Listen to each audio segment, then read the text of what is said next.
First, I wanted to talk to you about the situation in Ukraine and Russia, and then the Middle East, and then at the end, a little bit more about peace in general and some of your plans on how to achieve lasting peace in the world, also making use of the United Nations.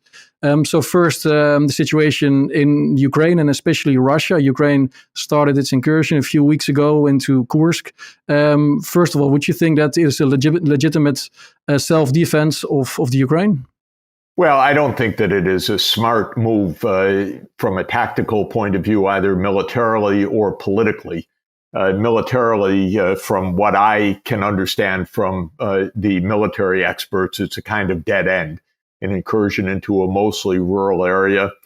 Perhaps there was the intention to capture the Kursk nuclear power plant. We don't know that for a fact, but that's one hypothesis.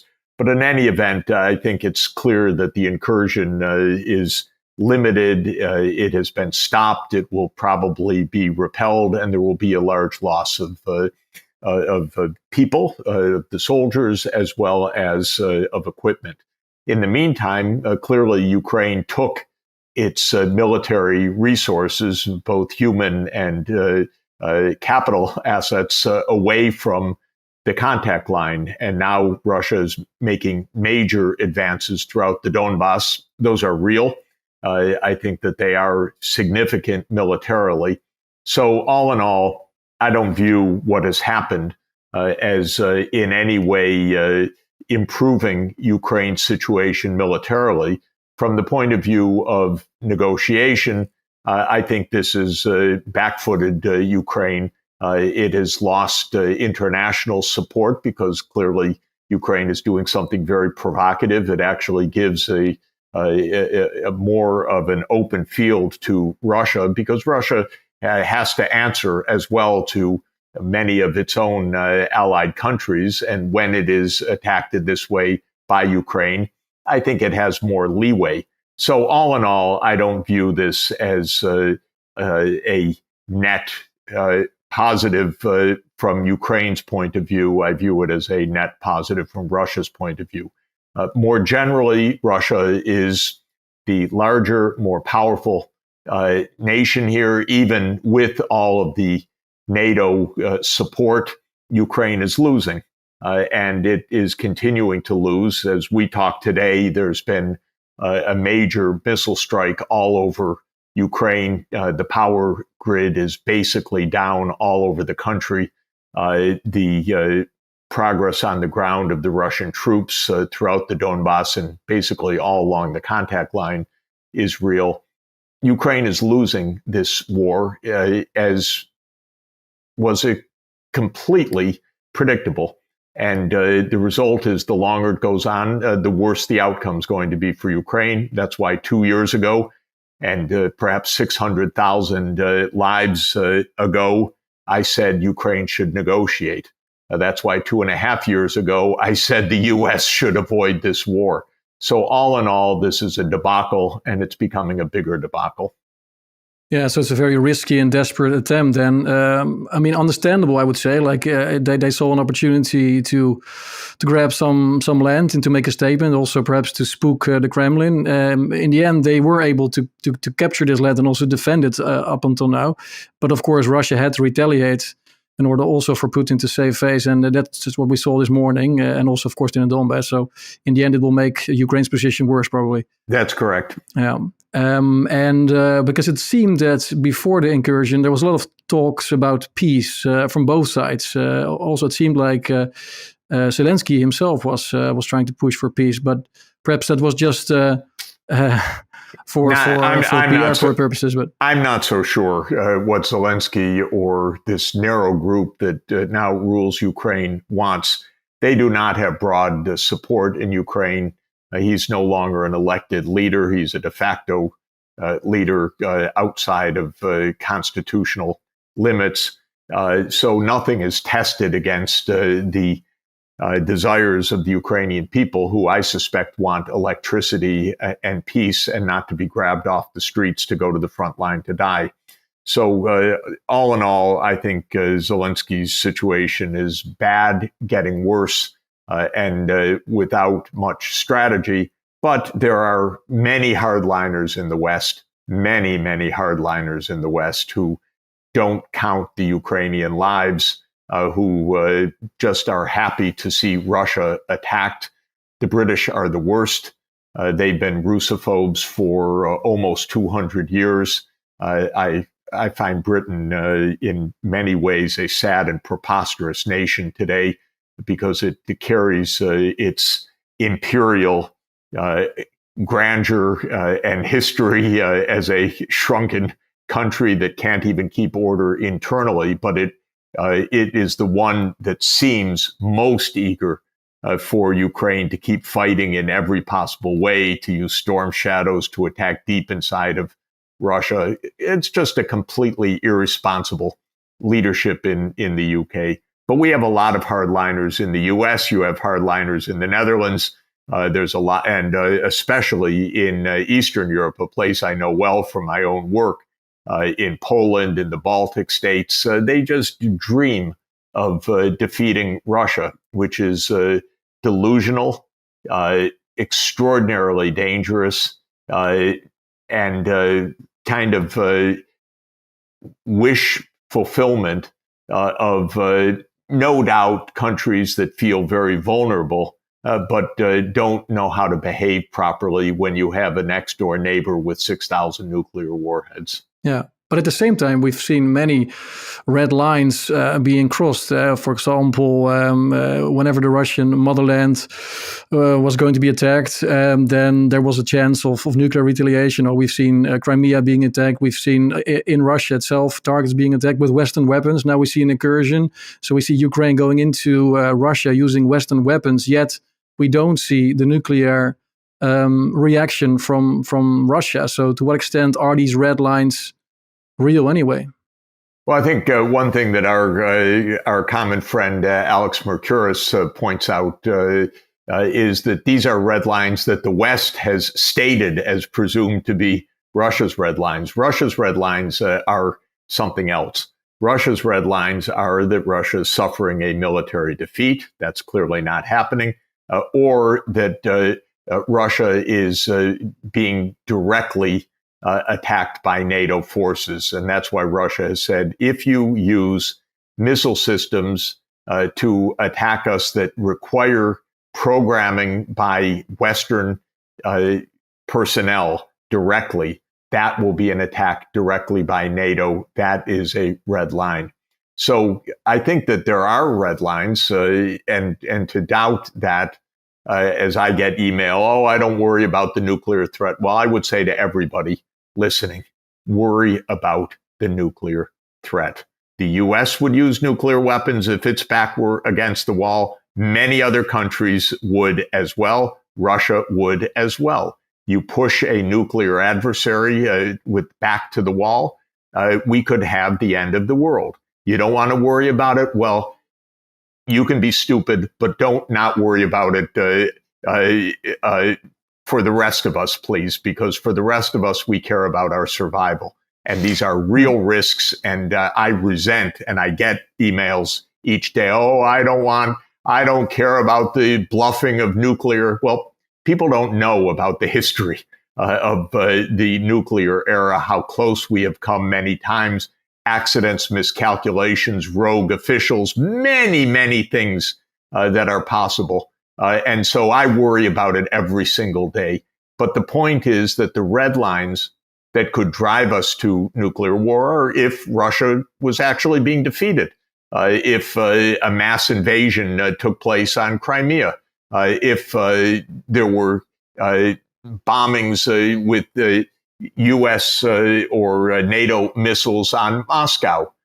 Just have no doubt that those red lines exist and could lead to nuclear war. And as everyone who has ever studied this knows, all nuclear war scenarios that have been gamed for decades end up in global annihilation. No, thank you.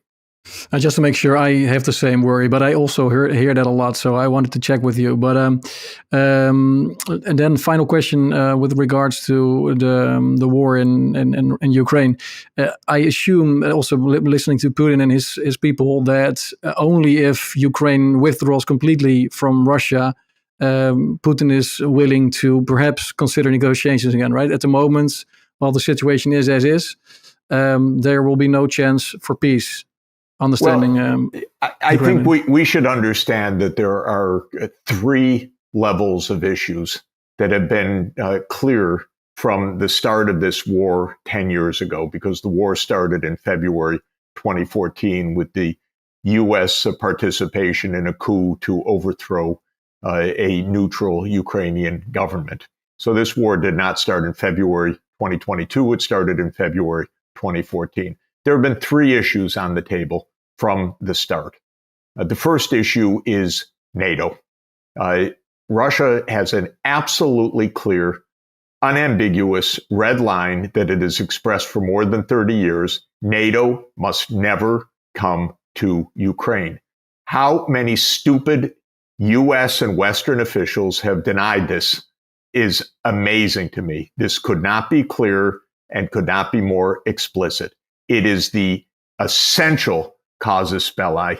It's the essential reason for this war is the U.S. determination decided already back in 1994, mind you, 30 years ago, to expand NATO to Ukraine in complete violation of promises made to the Soviet Union and then to Russia from 1990 onward, and then broken by Clinton and broken by every U.S. president since then. So that's the first issue, is NATO. This war will end when the United States president says, you know, that was a bad idea to push NATO.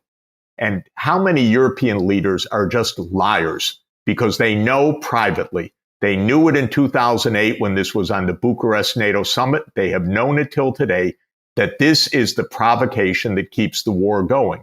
But they lie, or they're scared to tell the truth, or some of them are just confused, or some of them say, what the hell, we're going to do it anyway. Okay, so that's number one. Second issue is Crimea. Crimea is the home of Russia's naval fleet in the Black Sea, and Russia's ability to trade and to project power into the Eastern Mediterranean. This has been understood for 2 centuries. This is why Britain and France went to war in 1853 to try to kick Russia out of the Black Sea. That was the first Crimean War. This is Big Brzezinski's idea in 1997. This goes back a long time. Russia will not cede Crimea. Thank you very much. Forget it. Then the third issue is the Donbass, and now 2 more oblasts, Zaporizhia and Kherson. So 4 oblasts right now, Donetsk, Lugansk, Kherson, and Zaporizhia. Russia did not claim these until late in 2022. Russia was insisting on autonomy for the 2 eastern oblasts, Donetsk and Lugansk, in the Minsk II agreement. If those had been honored, if there had been autonomy for the ethnic Russian regions, again, that plus NATO would have meant no war. But the United States said, nah, we don't believe in the Minsk II agreement. Go ahead and violate it. And from Poroshenko and Zelensky, all of the regime after February 2014, they just blew off a treaty that they had signed and that was backed by the UN Security Council. So the third issue is these territories. Now, my view is the first 2 are completely non-negotiable, and we shouldn't enter into negotiations thinking, oh, Russia's going to give back Crimea. It ain't going to happen. Or that, well, we'll give this territory, but then the rest will be NATO. No, it's not going to happen. You don't understand. You haven't been listening for 30 years. When it comes to the third issue of the territories that are the contact line right now, I think that there's probably some give or creativity that can be made. There could be dual nationalities. There could be other things that could be discussed. There could be freezing along the current contact line. Many things, I think, because that issue is not the central issue for Russia. The central issue for Russia is security and Russia's feeling, which I completely understand, that the U.S. has been aggressive vis-a-vis Russia since 1991 and actually since 1945, if you want to be clear about it. And UK has been aggressive towards Russia since about 1840. So this is, to my mind, where we stand. What does it mean for me? I'd open negotiations today, and I'd say, yes, President Putin, we hear you. We know there are a number of issues on the table. Let's get down to work and find the peaceful outcome. Now, who are the negotiations between? Not between Ukraine and Russia. It's between the United States and Russia. This is the other point that any honest observer has to understand. This is a U.S.-Russia war, and that is dangerous. And what about the elections then in the U.S.? You think it makes a difference whether Harris or Trump wins the election in terms of coming to a solution for this conflict? For this conflict, probably Trump is more likely to come to a solution because Trump has said, yes, NATO's a problem for Russia. I want a deal. J.D. Vance, the vice presidential candidate, has been very clear in opposing more finance for Ukraine. Bobby Kennedy dropped out of his race and endorsed Trump a few days ago, making clear that one of the main reasons he was endorsing Trump was that Trump and Kennedy shared the view that the Ukraine war has to end at the negotiating table and that NATO enlargement is absolutely reckless and unnecessary provocation. So on that issue, I do think there's a difference of the candidates. Yeah. And then maybe we can move to the other conflict, which, if I believe even some Russian people that I speak to often, is that conflict is probably even more difficult to solve. And there's probably even more profound consequences for stability worldwide. It's the conflict, of course, in the Middle East. Same question. Which candidate do you think is more likely to achieve peace there, Harris or Trump? Neither. In a sense of likely, U.S. politics is dominated still by the Israel lobby, although American public opinion is increasingly on the side of either just end the war, two-state solution, or on the side of Palestine. In other words, Americans have had it up to here with Israel's provocations, Israel trying to drag the U.S. into a war in Iran, Israel's mass murder of Gazans, Israel's destruction of infrastructure across Gaza, Israel's torture of Palestinian prisoners. Americans are sick of this. And so they would like peace, but the Israel lobby is still very powerful. And I'd say the military to military connections are still powerful. I don't think on that side either candidate is likely to make much change. This is a kind of deep state situation for the U.S. And I do believe the deep state has to change its understanding for two fundamental reasons. One is maybe several fundamental reasons. I'll put it a different way. One is the United States is almost completely isolated diplomatically on this issue. The whole world, other than Israel and the U.S., say we need a two-state solution. The U.S. even says it, but then blocks it through vetoes in the UN Security Council. So that's number one. Second, the American people themselves are absolutely against U.S. policy. That's possible in the U.S. It's not really a very democratic country.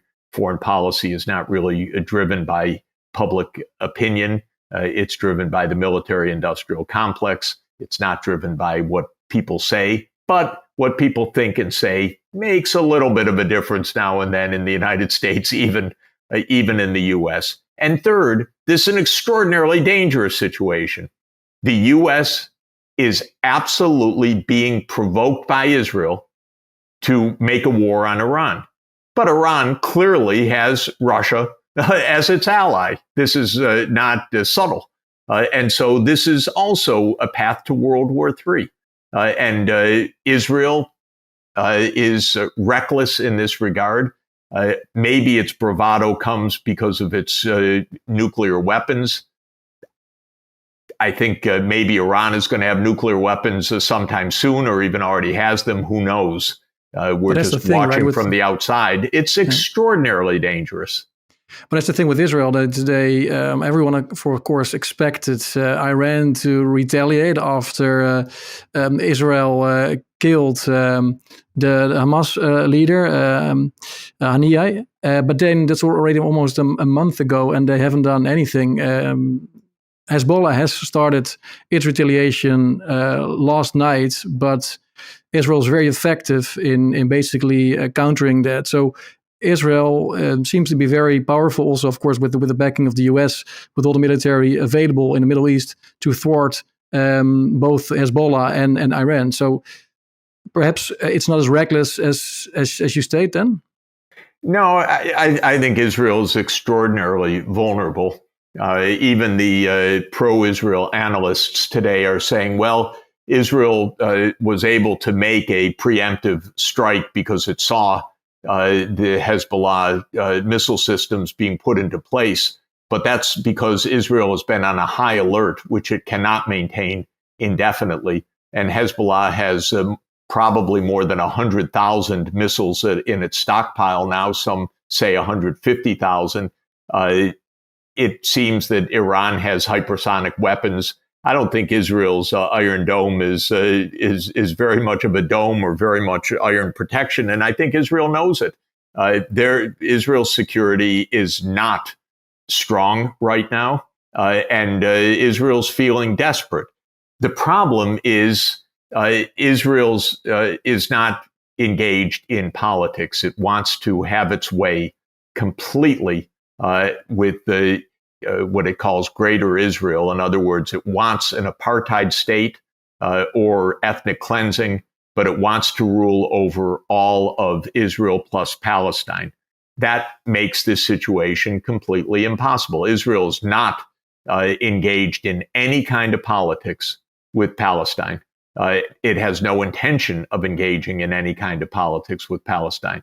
So if you agree with von Clausewitz that war is a continuation of politics by other means, Israel's blocking the political path to peace. It's opting for perpetual war. But I don't think that it can do this successfully. I don't think that it is so strong militarily. And I don't think the United States is going to go to World War III on behalf of Greater Israel. So to my mind, Israel's making dreadful miscalculations. And the two-state solutions we've tried now, the two-state solution we've tried for decades now. What do you think of a one-state solution where they all live under one roof, or perhaps a three-state solution where Egypt takes Gaza and Jordan takes the West Bank, and the Palestinians will then live under those rules? Is it also an option you could live with? Well, first of all, it's not whether I can live with it. I don't live there. No, but like from an academic point of view or a right. And so I believe that the two-state solution is the right path right now, but not the way that the United States has stated it. The U.S. has stated, and it was core to the Oslo process, that the two-state solution would emerge from an agreement between Israel and Palestine. That, to my mind, is a ludicrous idea because Israel will never agree to the two-state solution. So just saying that the two-state solution emerges through the negotiations of the two parties is saying Israel has a veto on a state of Palestine. That is what has been untenable for decades.